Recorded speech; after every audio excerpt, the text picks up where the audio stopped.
કે રાજ્યની જનતા ચૂંટે છે ભાજપાને, વહીવટ કરે છે બાબુઓ. ગુજરાતની ભારતીય જનતા પાર્ટીની એક નબળાઈ જુઓ. એમના આગેવાનો પાસે કોઈ અનુભવ નથી, અભ્યાસ નથી, જનતા પ્રત્યે કોઈ સંવેદના નથી, બાબુને ઓળખવાની કોઈ સમજ નથી. એ બાબુઓ સંપૂર્ણ ભારતીય જનતા પાર્ટીના આગેવાનો ઉપર ને પક્ષ ઉપર કબજો બનાવીને બેઠા છે. અને આ બાબુઓ ભારતીય જનતા પાર્ટીના આગેવાનો પાસેથી અમુક પ્રકારના નિર્ણય કરાવે છે. શુદ્ધ બુદ્ધિની અંદર ગુનાહિત માનસિકતા સાથે દેશની કે રાજ્યની તિજોરીને લૂંટવા માટેની આ બાબુઓની સોચી સમજી સાજિશનો ભારતીય જનતા પાર્ટીની આખી પાર્ટી શિકાર બનેલી છે.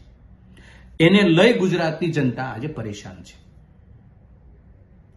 આ રાજ્યની અંદર સૌથી વધુ ડ્રગ્સ પકડાણું, આ રાજ્યની અંદર સૌથી વધુ પુલો તૂટ્યા, આ રાજ્યની અંદર સૌથી વધુ પેપર ફૂટ્યા, આ રાજ્યની અંદર સૌથી વધુ ગૌચર વેચાણા, અને આ રાજ્યમાં સૌથી વધુ નર્મદાની કેનાલો તૂટી, આ રાજ્યમાં સૌથી વધુ દીકરીઓ અને મહિલાઓ ગુમ થયા, આ રાજ્યમાં સૌથી વધુ બાળકો કુપોષણ છે.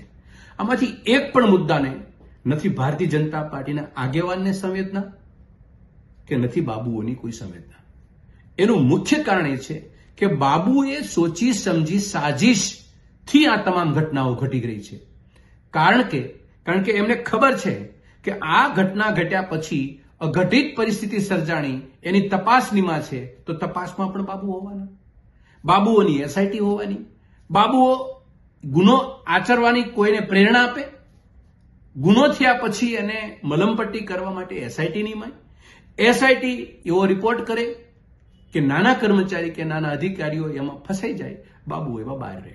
ભારતીય જનતા પાર્ટીના આગેવાનોમાં આ સમજની બહાર છે, આ સમજી નથી શકી, અને એના કારણે ગુજરાતની અંદર તક્ષશિલા અગ્નિકાંડ બને, બરોડાની અંદર હરણીમાં બોટ ઊંધી વળે,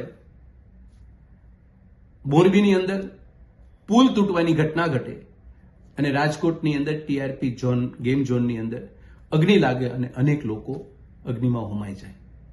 આ તમામ પાછળ રાજનીતિ લાગી ગઈ.